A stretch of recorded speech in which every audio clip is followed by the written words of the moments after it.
ऐसी आवाज जो ना सिर्फ भारत की बल्कि दुनिया भर की पहचान बन गई।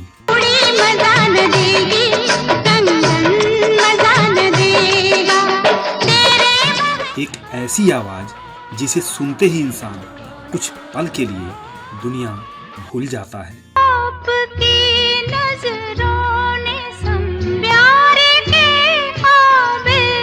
जो मंदिर में भजन बनी, वतन में तराना बनी।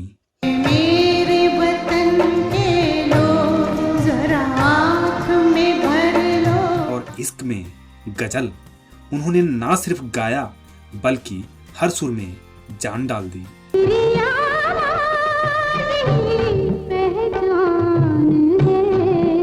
ना जाने कितने रिश्ते, कितने जज्बात उनकी आवाज ने जोड़े।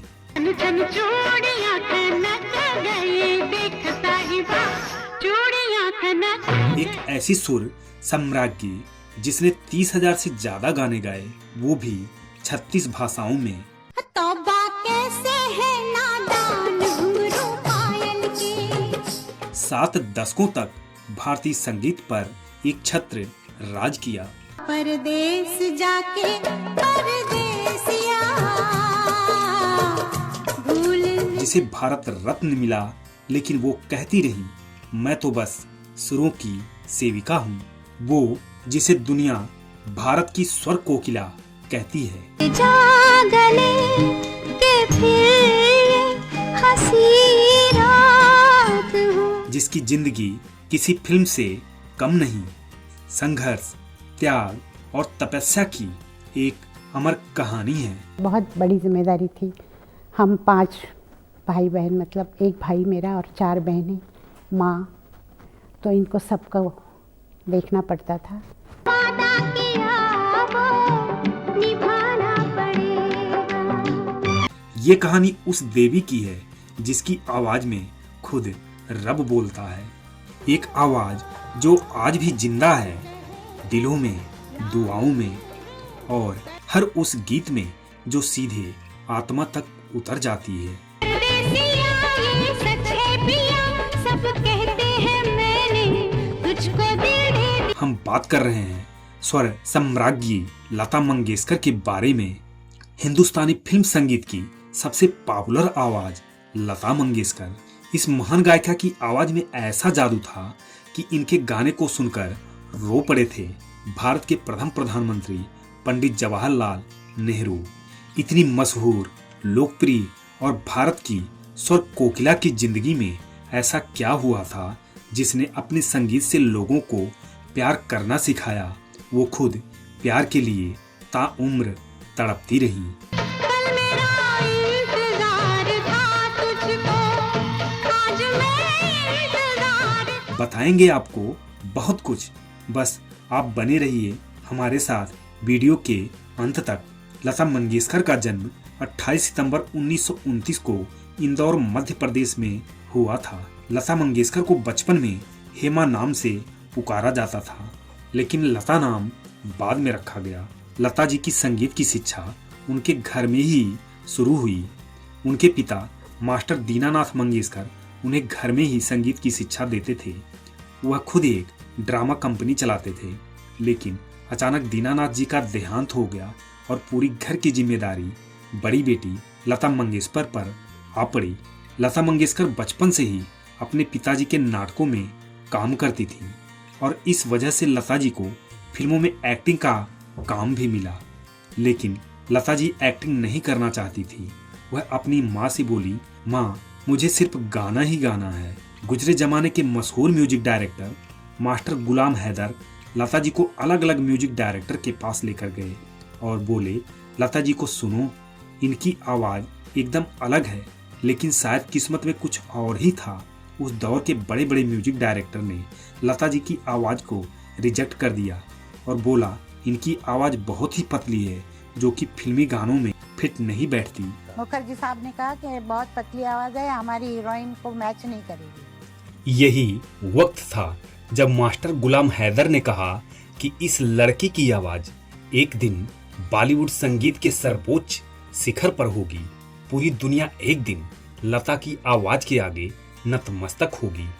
उस वक्त की कही हुई बात आगे जाके सच होगी ये किसी को नहीं पता था। और यहीं से लता जी के संघर्ष का दौर शुरू हुआ और उनको नए उभरते म्यूजिक डायरेक्टरों के साथ काम करने का मौका मिला, जिसमें नौशाद शंकर जयकिशन के साथ उभरते कैरियर का शुरुआत किया और फिर सफलता की सीढ़ी एक करके एक चढ़ती गई। लता जी के आवाज का ऐसा जादू बिखरा कि हर बड़ा बैनर लता जी के आवाज को अपनी फिल्म में चाहते थे, तो दूसरी तरफ हर बड़ा म्यूजिक डायरेक्टर सिर्फ लता जी के साथ ही काम करना चाहते थे। मेरे हाथों में नौ चूड़ियां हैं, थोड़ा ठहरो सजन। चाहे वह बर्मन जी हों या मदन मोहन, ऐसा नहीं था कि लता जी के सामने उस समय अच्छे फीमेल सिंगर नहीं थे, बल्कि उस दौर में जब लता जी संघर्ष कर रही थी, उस समय नूरजहां, शमशाद बेगम, सुरैया और गीता दत्त जैसी गायिकाएं अपने चरम पर थीं। लेके पहला पहला प्यार भर के आंखों में कुमार जादू नगरी से आया। लेकिन लता जी ने इन सब से हटकर एक अलग अंदाज में गाना शुरू किया और वह पॉपुलर होती गईं।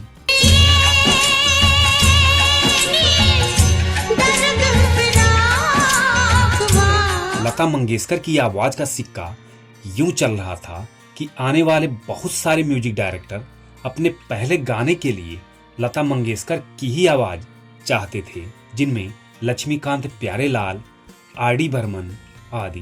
बड़े गुलाम अली खान ने यहाँ तक कह दिया था कि कम वक्त लता जी जरा भी बेसुरा नहीं गाती।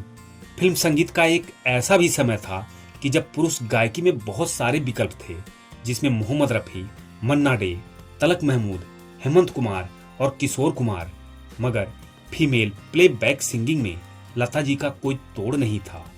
लता जी के संगीत सफर में यह बात भी सामने आई कि उनका झगड़ा बड़े बड़े सिंगर्स और प्रोड्यूसर से भी हुआ। लता जी ने रॉयल्टी का मुद्दा भी उठाया कि प्रोड्यूसर को रॉयल्टी का कुछ हिस्सा सिंगर्स को भी देनी चाहिए, मगर उस दौर का कोई भी सिंगर इस बात के लिए खड़ा नहीं हुआ। मगर लता मंगेशकर इस बात पर अड़ी रही और राज कपूर जैसे बड़े बैनर तले गाने को लता जी ने मना कर दिया। समय के साथ साथ जहां दूसरे सिंगरों की आवाज और कैरियर दोनों बदलते और डूबते जा रहे थे, वहां लता जी की आवाज में और निखार आता रहा। यहां तक कि फिल्म डेब्यू करने वाली अधिकतर हीरोइंस का सॉन्ग लता जी से ही गवाया जाने लगा।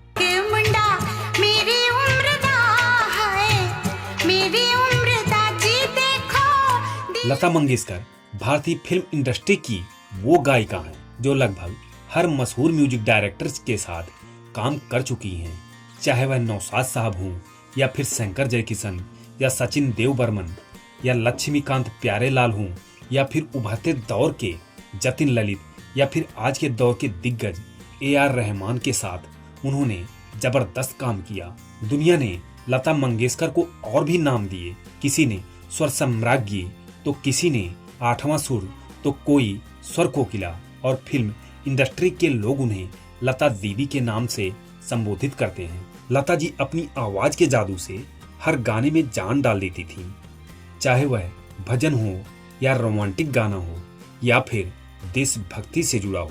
मेरे वतन के लोगों, जरा आँख में भर। साल 1962 में चीन से युद्ध हारने के बाद देश और देश की सेना का मनोबल बढ़ाने के लिए उन्होंने 26 जनवरी 1963 को नई दिल्ली के नेशनल स्टेडियम में देश को समर्पित गीत गाया था। इस स्टेडियम में देश के प्रधानमंत्री पंडित जवाहरलाल नेहरू भी मौजूद थे। वहां लता जी की इस गीत को सुनकर वह अपने आंसू नहीं संभाल पाए और रो दिए। लगभग 7 दशक तक उन्होंने भारतीय फिल्म संगीत में अपना अद्भुत योगदान दिया।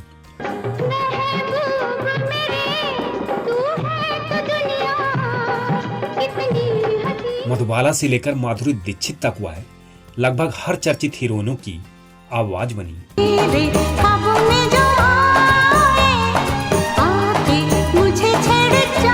अपने पिताजी के देहांत के बाद लता जी अपने घर की जिम्मेदारियों में ऐसी उलझी कि उनको अपनी शादी के बारे में सोचने का मौका ही नहीं मिला। हालांकि लता जी के दिल में जिस शख्स ने जगह बनाई थी वह थे राजघराने से ताल्लुक रखने वाले राज सिंह जी। और लता जी एक दूसरे को पसंद करते थे। राज सिंह लता जी के भाई हृदयनाथ मंगेशकर के दोस्त थे। चूंकि लता जी एक आम लड़की थी जो कि किसी शाही घराने से नहीं थी, इसलिए राज सिंह के परिवार वालों ने इस शादी से इनकार कर दिया। राज सिंह अपने माता पिता की बात तो मान गए, मगर उन्होंने यह भी ठान लिया कि वह अब जिंदगी भर किसी और से शादी नहीं करेंगे। और इधर लता जी भी कभी शादी नहीं की और वह पूरी उम्र कुंवारी रही। मेरी किस्मत में तू नहीं शायद, क्यों तेरा लता जी को भारत सरकार की तरफ से पद्म भूषण, दादा साहब फाल्के पुरस्कार और भारत रत्न जैसे पुरस्कारों से सम्मानित किया गया। इसके अलावा लता जी को ढेरों पुरस्कार से सम्मानित किया गया। इस तरह लता जी ने 36 भाषाओं में अपनी आवाज दी और लगभग 30,000 गाने गाए। लता जी को वह सब कुछ मिला जिंदगी में जो वह चाहती थी, लेकिन अगर नहीं मिला तो सिर्फ प्यार, जिसके लिए जिंदगी भर वह तड़पती रही। बेदर्दी तेरे प्यार ने दीवाना कर दिया, मुझे दीवाना कर 6 फरवरी साल 2022 का वह दुखद पल आया जब उन्होंने 92 साल की उम्र में इस दुनिया को हमेशा के लिए अलविदा कह दिया।